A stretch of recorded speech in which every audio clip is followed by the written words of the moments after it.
the game was different, right? The rules was different. The ball was different. The Euro style is different in America. The Euro style was a lot different than America. That's the first time y'all seen that Euro step too, huh? Absolutely. Today on the Eurostepping, we have a young man that I've known for quite a while now. Known him from when he was young with long flowing locks. A young man by the name of Ben Seipt, played for the Surrey Rams. Ben, do you want to give us a little about yourself? Yeah, definitely. The flowing locks actually made a comeback recently, but then disappeared again. Yeah, no, thanks for having me on. Sure, happy to share experiences, definitely. So yeah, as you said, I played at the Surrey Rams when I was young. Actually, I guess starting a bit earlier. It was back when it was Guildford Heat, and you were still a coach in the program, right? Mm-hmm. I remember, I can't remember why, just ended up one day as like a kid, I think I was like 13 maybe, asking my dad if we can go watch one of the games. Went to watch a game, then was like, yeah, sweet, I want to try this. So then I went to, I think it was a camp that you, Laken, and maybe Creon were running. Okay. And I'd never really played basketball before, just maybe in the park or like with my dad, like shooting around on the you know, like the random Sports Direct hoop that you have in the driveway or whatever. So then I went to the camp, and then I started there. And then I think the year after that, I played with the Guildford Heat at the time. It was Guildford Heat for a couple of years. Then there wasn't a team in my age group, I think. So I played up a year or two. And then that meant that everyone like graduated under 18s. So then I moved on to Surrey Rams, and that's when I went to Surrey Rams. And so that was Laken's club. Then I played at Surrey. I was also training with, they were the Surrey Heat then, like it went Guildford Heat, Surrey Heat, right? Yeah. So training with Surrey Heat with Creon, which was awesome. I think that year, or maybe the following year, I was on the bench for the BBL team, you know, sitting at the end, maybe played like 30 seconds in one game. Really cool, good fun. Then after that, I went to play for Reading. So I played, it was back when it was still like Conference and Premier. So Surrey Rams was Conference, then I went to Reading so I could play Premier. Played with the D1 team there too. I think it was like the best year Reading's ever had. We won like everything. It was really good fun. Dominated, yeah. Yeah. And there was like a core of junior guys where we were actually like contributing as well. There was a few of us that were playing a good, you know, at least 10 minutes a game. We had some guys that came in who were older, really good coach as well, Spanish guy. That was really fun. And then yeah, I guess what sort of brings to the point of the podcast then is that after that I wanted to go to the States. So like I think everyone at that point sets their mind on going D1, right? That's what everyone wants to do. Yeah. So I don't know, I kind of left it a bit late. Like I was in the England system, I played like at some tournaments, I never made the Euros teams. Kind of left it a bit late. Started reaching out, you know, some interest, nothing like too much, little bit. So then that's when Laken, he still had a load of connections in like the northeast state, like the northeast area in the States, with a load of prep schools. So he started reaching out to some prep schools. He started reaching out to some of his old college teammates as well. And then I got offered a scholarship to go to a prep school. Actually, there was like 2 or 3 that I was deciding between. In hindsight, I chose, well, I went to one that was like known to be like a mix of like academics and athletics. But in hindsight, I definitely would recommend, and definitely would, if I could go back and choose again, I would have gone to one of the ones that's just like pure basketball, and they don't care, like basketball factories, you just do like the minimum classes possible, and then you just play basketball all day, every day, right? That's what I would have done. So anyway, I didn't. Went to like this, it was a really cool school, really nice school in Princeton, like literally down the road from the university. So we scrimmaged with them quite a lot, and you know, like there's like a natural link there. There's also in a pretty good prep league, the Maple League it's called. So we played some really good schools, and then also like surrounding areas, we played some New York teams, New Jersey, like Philly area as well. We played a lot of good teams. And yeah, just to tie it all together, then I could have stayed out for college as well. I had like a few D2 schools that was, I would say, like on the verge of offering, like they would have offered me a scholarship. But there was stuff like, I remember one of them was a military school in like Arkansas or something.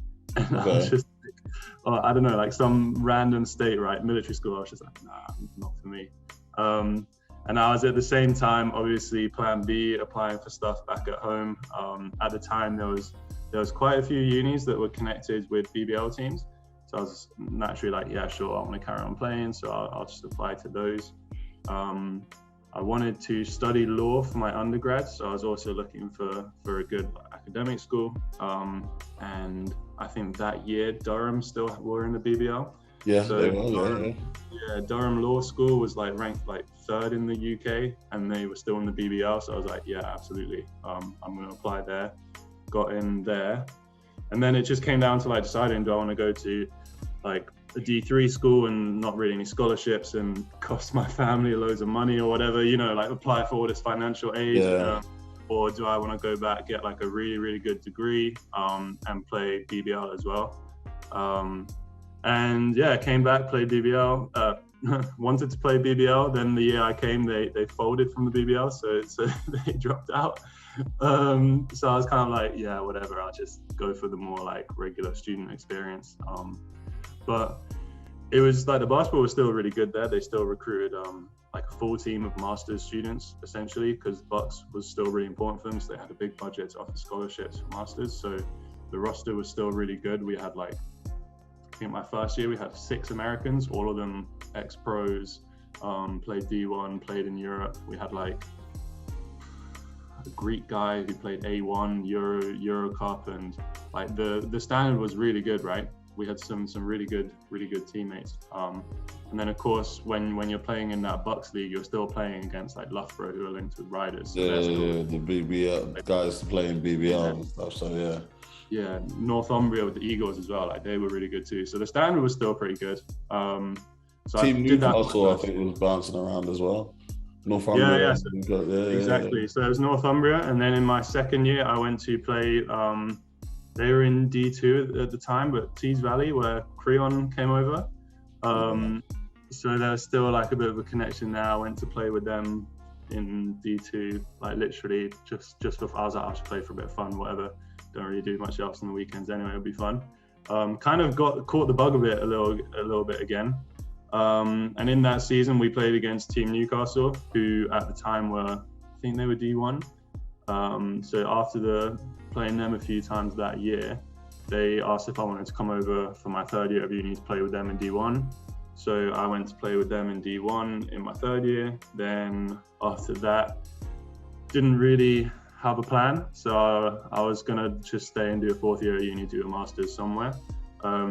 Was basically deciding between Durham and Newcastle. Then Newcastle, really good program, I'd say. Like one of my good friends, Mark, is the head coach now. Chewy was the coach at the time. Really good coaches. They gave me scholarship towards my master's, so then I just stayed and played there for my master's. And then after that, I wanted to carry on playing, still didn't really have a plan. So I was just deciding like, yeah, sure, I'll take a year for fun, like don't really care where I play, just like it'll be fun to do a year again where it's just basketball, right? Like no uni, no school, like no nothing. It would just be good fun. So then I signed with an agent, and I was born in Austria, so I have dual citizenship, Austria and UK. So I was just deciding, like I was chatting with him, he's like, yeah, sure, where do you want to play? And I was like, I said either like south of Spain, like somewhere on a beach, or like going back to Austria would be like, it would be nice, you know, like don't have any family here anymore, but you know, it would just be like a nice full circle. So then I signed in Austria and then played for a little bit out there. Then it was kind of crazy, honestly. Signed with one team, got injured in pre-season, so they still had like the probation clause in my contract. Yeah. They just cut me straight away. I rolled my ankle and they asked me to come to practice the next day, and they're like, let's see the ankle. And I knew if I showed them the ankle, they're gonna be like, oh dear. So they saw it was like all like swollen, massive, blue. And they so just went, no, thank you, bye. They literally said, okay. And then the next day, like, called me, yeah, GM wants to speak with you. So I literally got cut the next day, but I was still out here. I was actually still writing my disc for my master's. So I was like, whatever, like, being injured is good. It gives me a bit more time to finish my master's, essentially. So I finished it off, and then by chance got a text from who would have been one of my teammates at the first team I signed. And he said, yeah, I was just thinking about you, and I was chatting with a friend of mine who's a coach at another team, and he said, like, there's roster spots, do you want to go for a workout? And I was like, yeah, absolutely, cool, second chance, yeah, I've got to take it. But back in my head, I was like, great, I've been sat here for like 4 weeks eating Doritos, writing my master's. Completely out of shape and weak ankle and everything. Now that's funny. Yeah, and, exactly. How you ended up home. No, that's a crazy like story of to and from in and England, America, England, and so you stayed at the prep. Did you finish the whole prep year? Yeah, I played the season, but by that point I already had like the UCAS offer, like I already had the uni offer. So I was kind of just like, honestly, this is what I was making a reference to about deciding, like, if you want to do a prep year to get better at basketball, go somewhere where it's just going to be basketball focused, because the school I was at, it was still like super strict and academic, and like stuff like roll call and study hall, and if you weren't at the assemblies, you would get detentions and all this stuff. At that point, I already had my A-levels, I already had the uni offer, so I just didn't graduate high school, but I played the whole time. Yeah. Okay. So looking at it, what was your reason for not pursuing a college after that? So if you're in the state, as you said, you wanted to go play D1, and you wanted to kind of get into college basketball. Why did you not pursue it? Why did you think to yourself, hey, UCAS or whatever? And especially if you had looks, I don't know if it was only D3, but you mentioned D2 and stuff, but why did you not say to yourself, hey, look, I made the leap, I'm gonna commit to it? Yeah, I don't know, lots of factors, to be honest. I think a big one was wanting to get a really good degree still. So I kind of I set my sights on D1, but also then like good academic schools, which basically takes you to the Ivy League schools, right? So I had like quite a lot of interest from most of them. I thought you were supposed to go to Yale. Yeah, like I went on a visit to Yale, unofficial. Then where else did I go? Dartmouth. Got invited to play at camp at Princeton. Then not D1, but MIT in D3 took me for like a D3 official visit. They're not allowed to pay anything, but they did the whole like showing you around and having you stay on campus and all this stuff.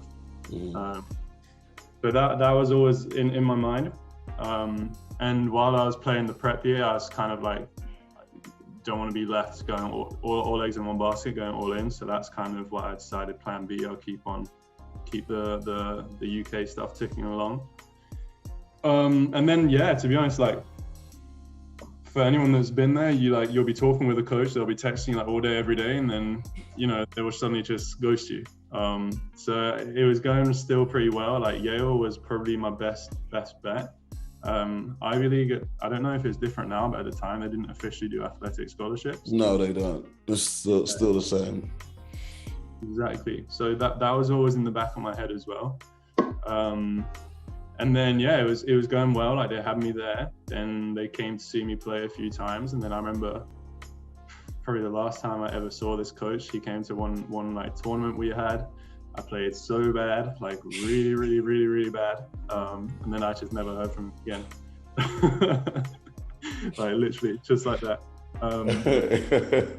Like going on a bad date, huh? Yeah, it was really bad. And I remember at the time, like, I don't know if he stayed to the end of the game, if I'm honest. He might have left earlier. But I did remember them telling me, like, when I was at the visit, they had like 4 spots for freshmen, and they had like X amount of people lined up.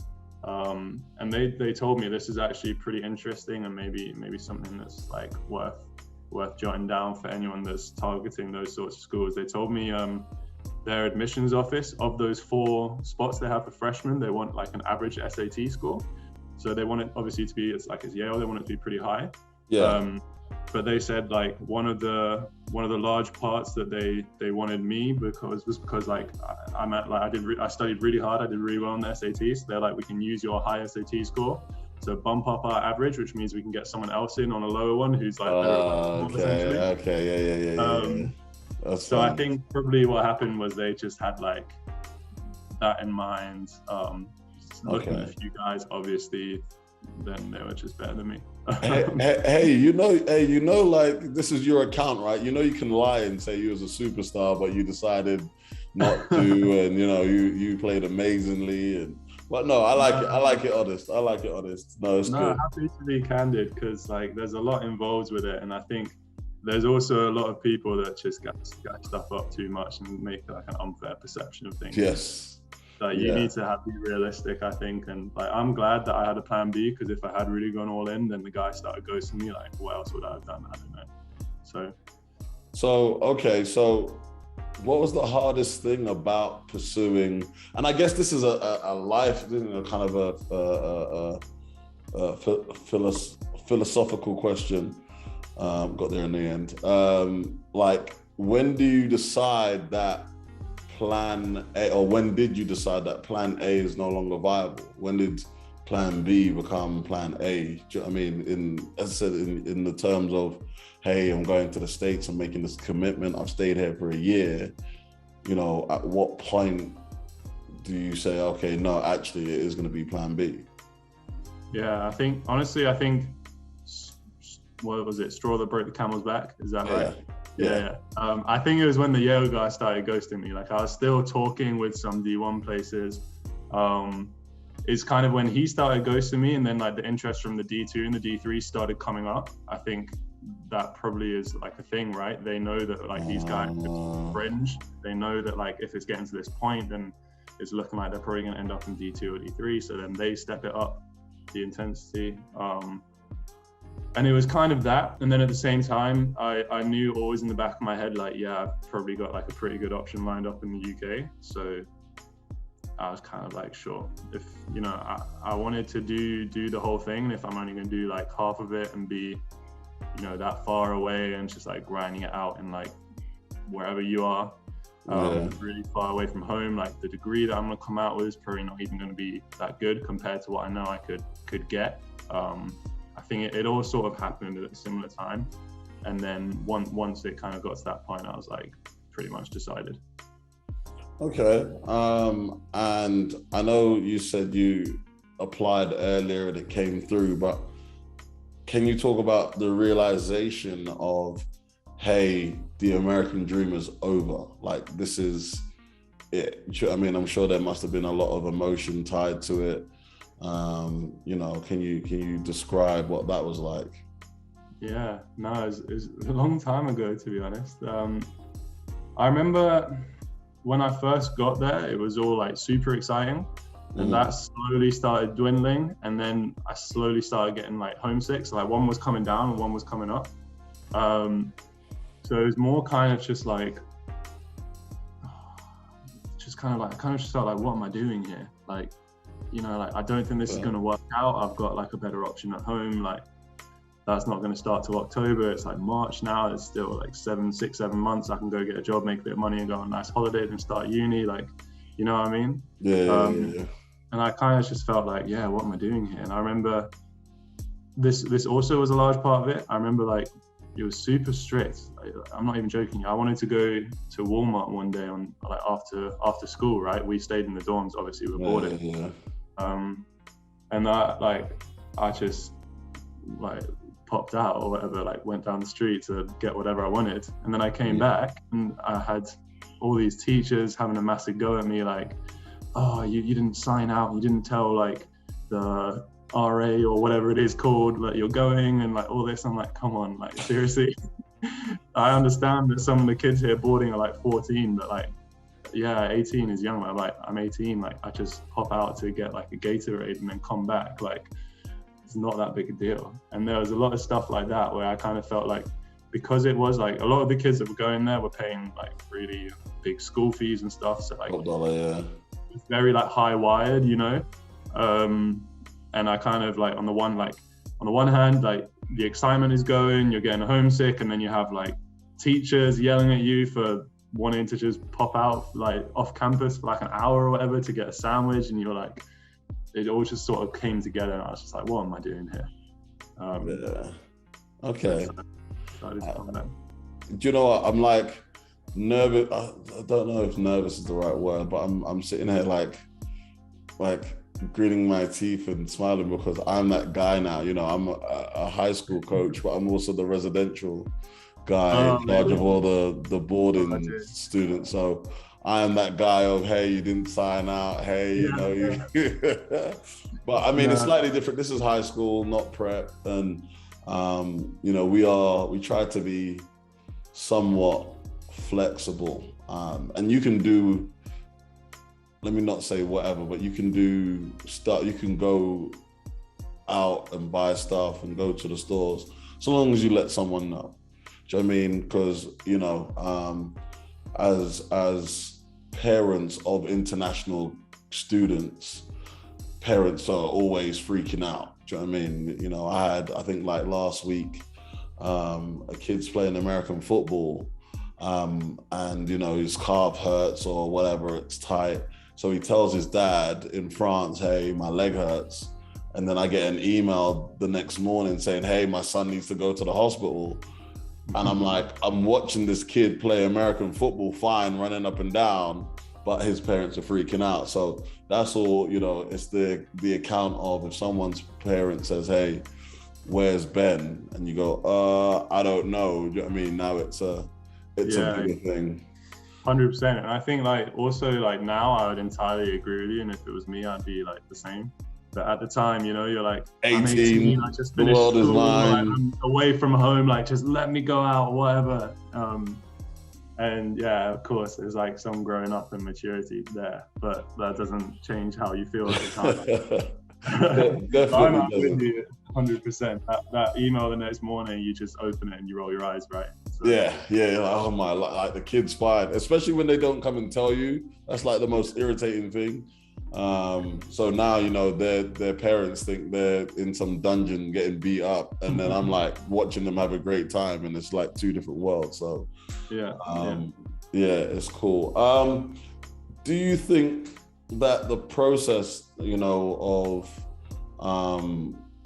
you know, Laken finding coaches and going through the recruitment thing, do you think that process was worth it for you to ultimately end up going back home? Do you think you putting in the hours and spending that time over in prep school, do you think that was valuable, or do you think, you know what, maybe I should have just stayed at home, it would have been better?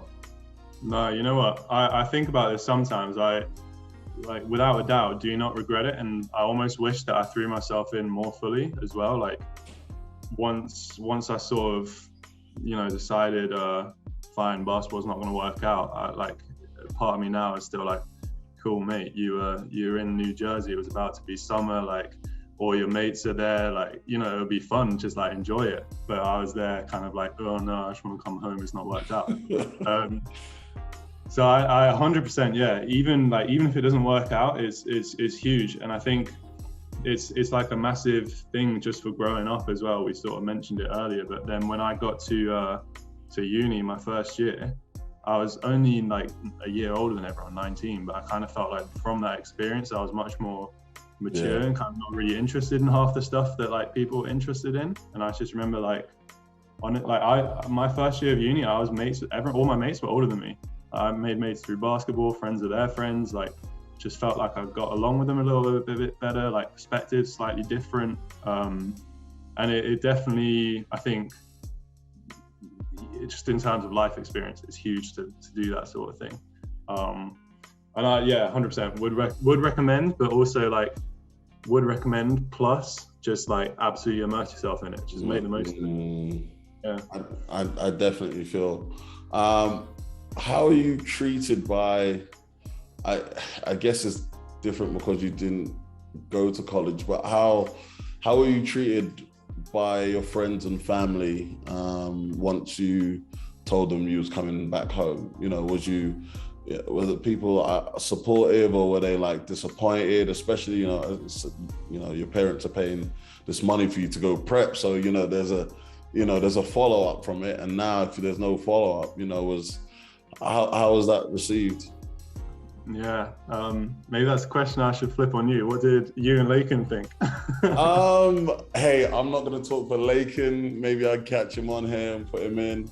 I learned from a very young age, or very early in my coaching career, that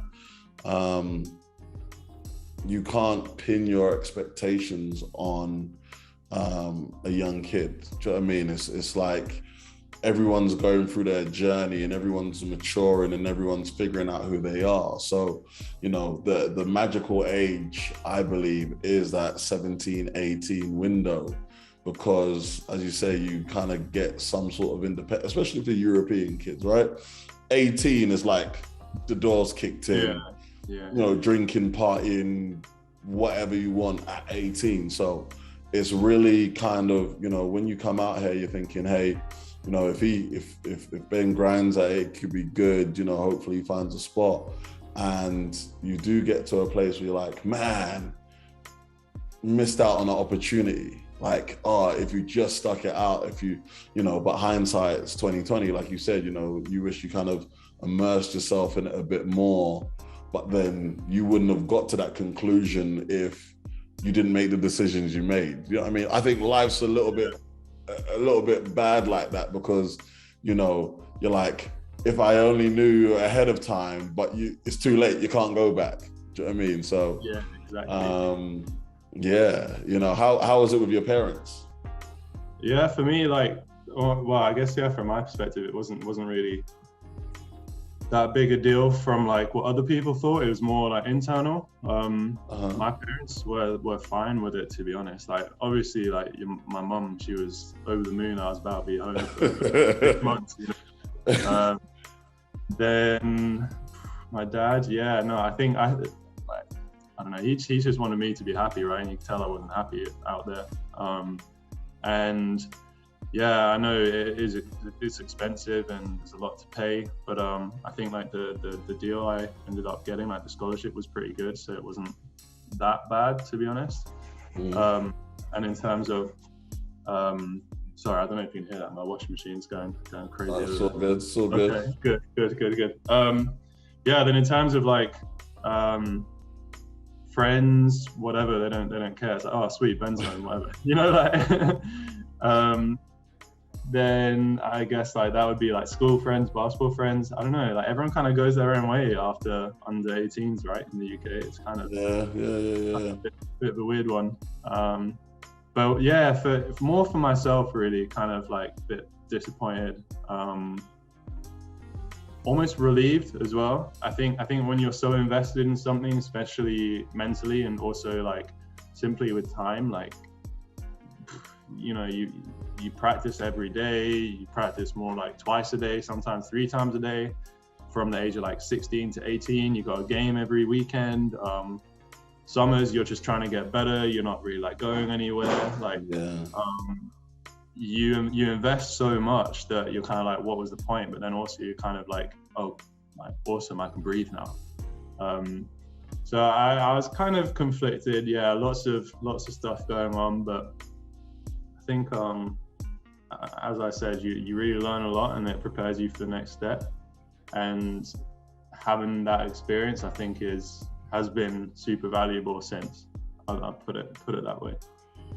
Okay, excellent. And you actually covered the next question, was there any value of going? But yeah, that's great. So quick fire-ish round, the trivial bit. So you was in New Jersey, right?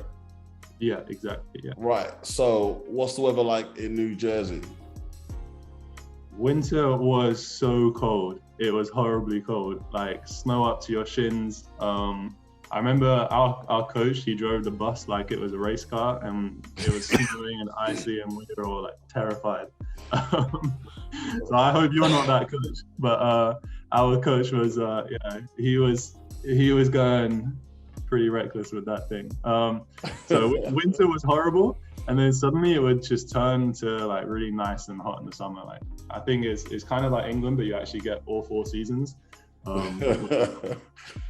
England, you just get grey, so yeah.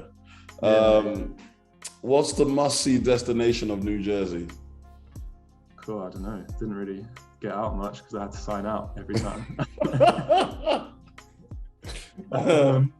No, I'd say, so we were in Princeton, which like most people think it's just the uni, but it's like actually the town is called Princeton as well. And there's this like this sandwich shop called Hoagie Haven, which will blow your mind. It'll be like a top 10 experience in your life. Yeah. Oh yeah? maybe. I like it. Okay. Well, that was the next question actually. It was like, what's the best place to get food? So Hoagie Haven. Yeah, this Hoagie Haven place. They would make these like, so in New Jersey they call like subs, like Subway, like hoagies. And they would make these like massive fat sandwiches with like anything you could think of inside, like chicken strips and fries and bacon and cheese and you know, like all the stuff that all the great stuff. Yeah, all the great stuff. Yeah. Okay. Best place to get kicks in New Jersey? Online. Okay, simple. Online. Yeah. Best American holiday? American holiday. Or best holiday in America? As in like Christmas, New Year's. Yeah, sure.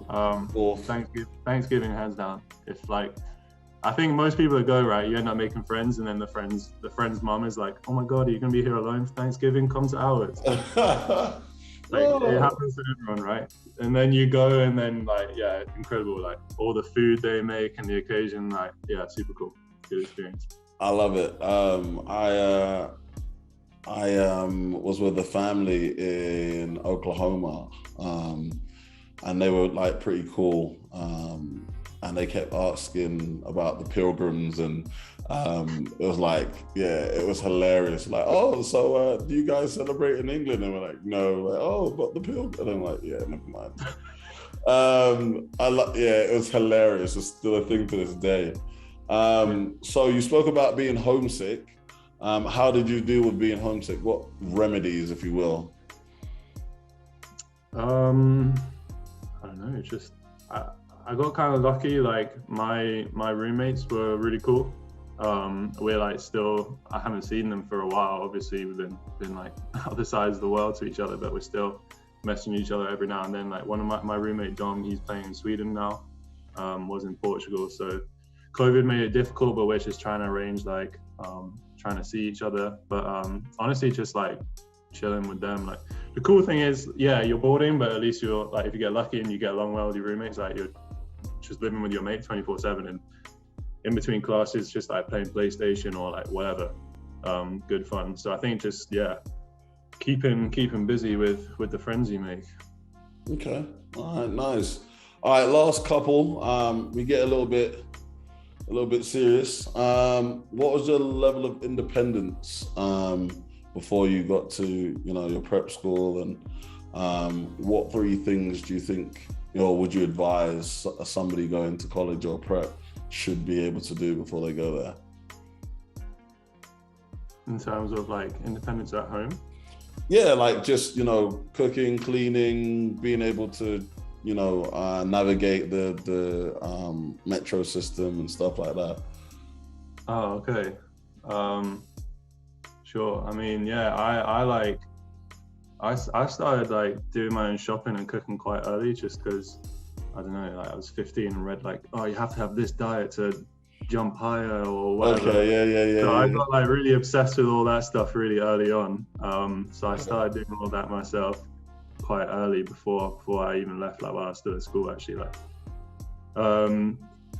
cleaning, yeah, just keeping my own room tidy and stuff. Like I wouldn't say like doing the whole house or whatever, but I think I've generally, like, I'm pretty clean as a person anyway. Then getting around public transport, I personally was fine with all that before I went. But all those things I would definitely recommend if I had to pick like the 3 things. Then definitely.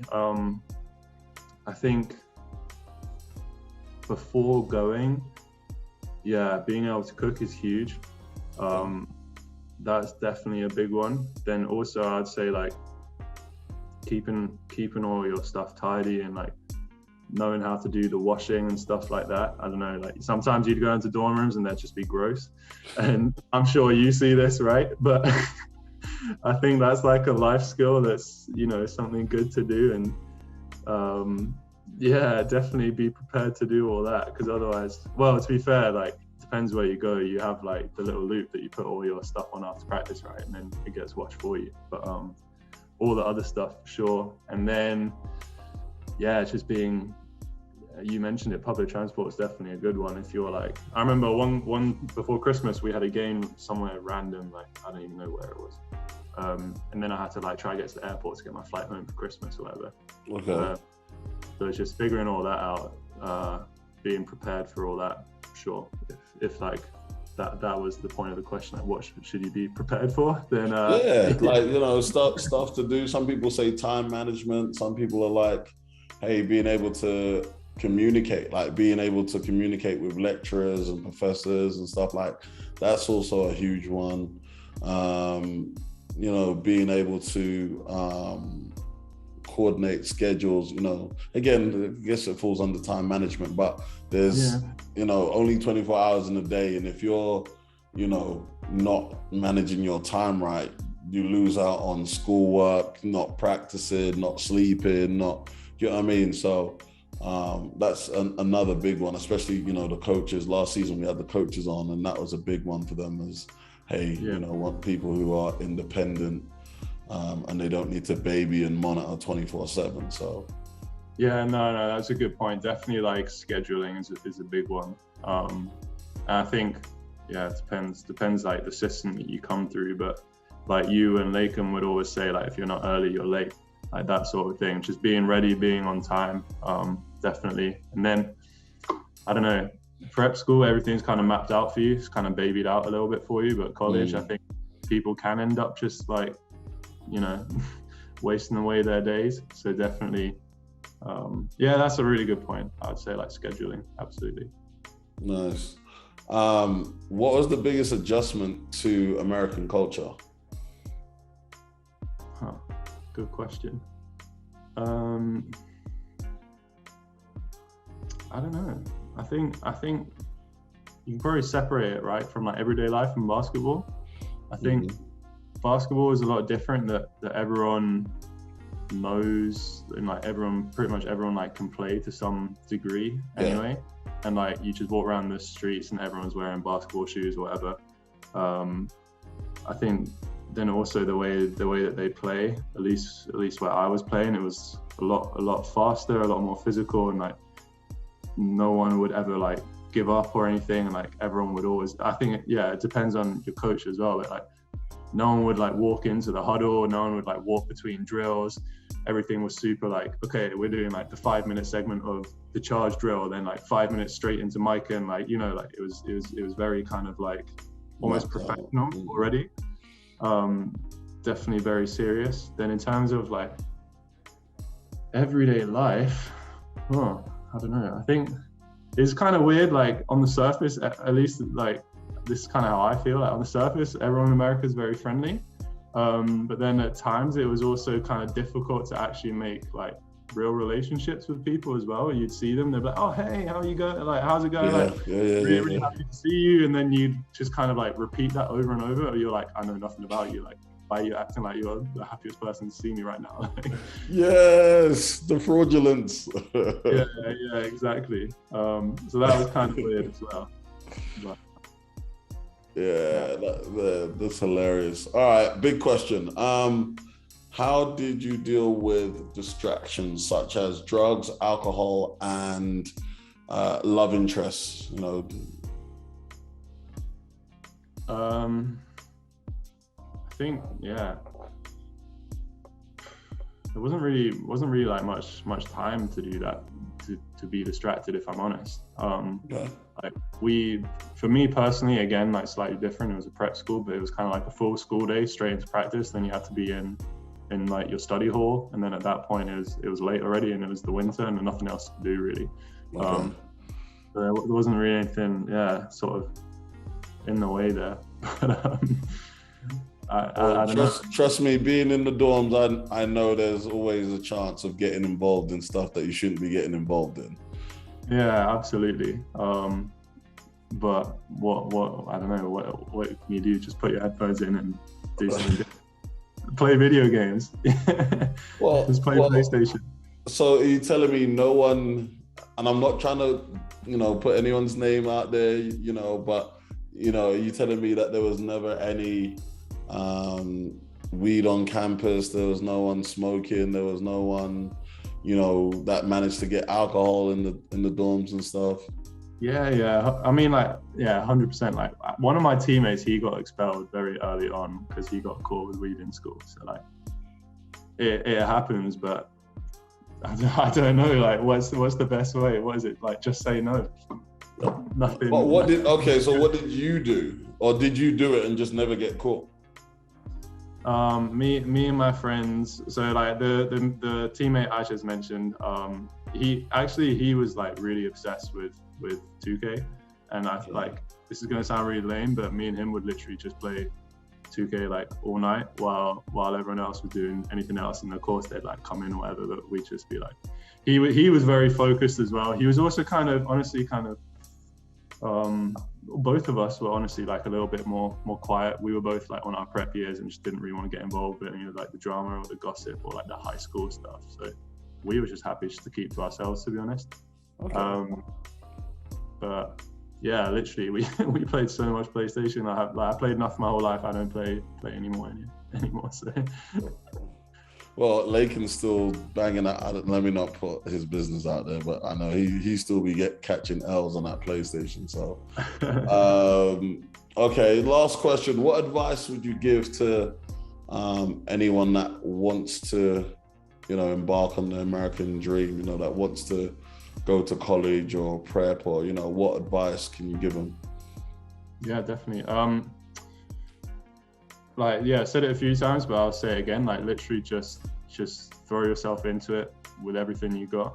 And I think definitely super important as well. Like, if the idea is to go out there to like achieve something, I know it sounds stupid or like a bit cliche, but like, you're not there to make friends. Don't be too nice. Like, if you got to go and you're trying to play for a scholarship, just like do everything you can do to play for the scholarship, and like do what you do well as well. Don't try to be someone you're not. Just 100% like killer mentality. Like, I'm just gonna do what I got to do to get whatever I want. I think that's definitely something.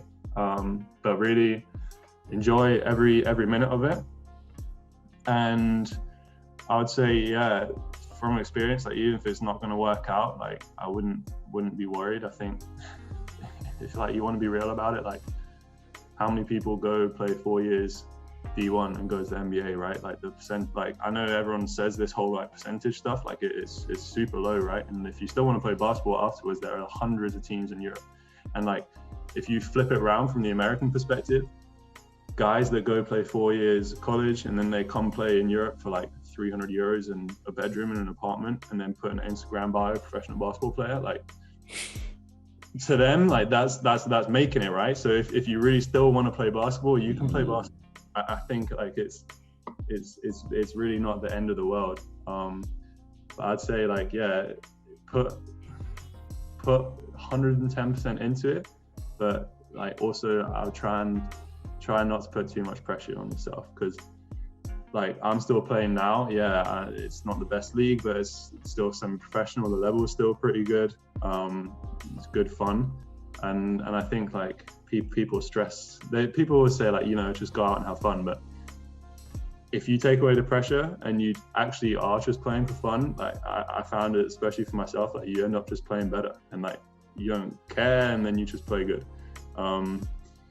So yeah, definitely, like, if you're going to go for it, but it's also not the end of the world. if it doesn't work out exactly how you want it to.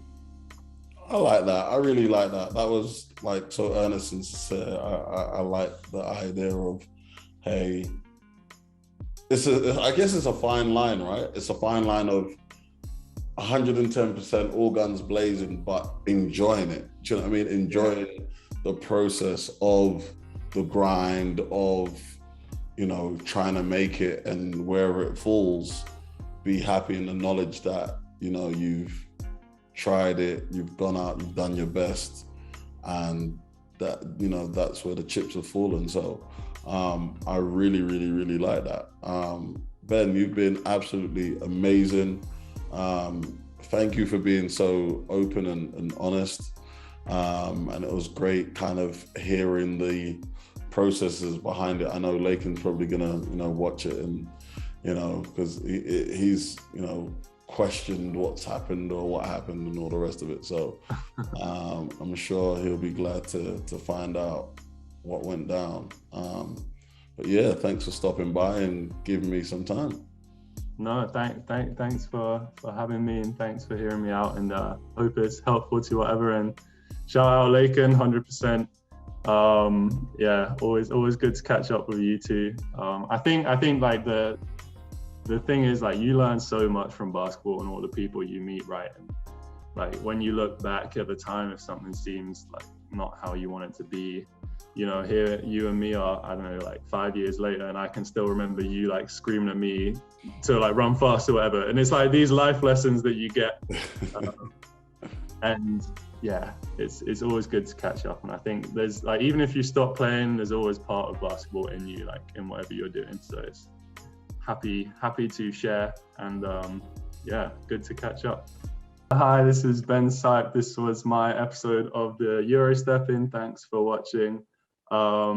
If you want to reach out and ask any questions, then reach out to Coach D. Appreciate you watching the Eurostepping. I want to thank everybody for watching Eurostepping. Watching the Eurostepping. The Eurostepping. The Eurostepping. You've been watching the Eurostepping. The Eurostepping. Eurostepping. You've been watching the Eurostepping, a great podcast show hosted by Coach D.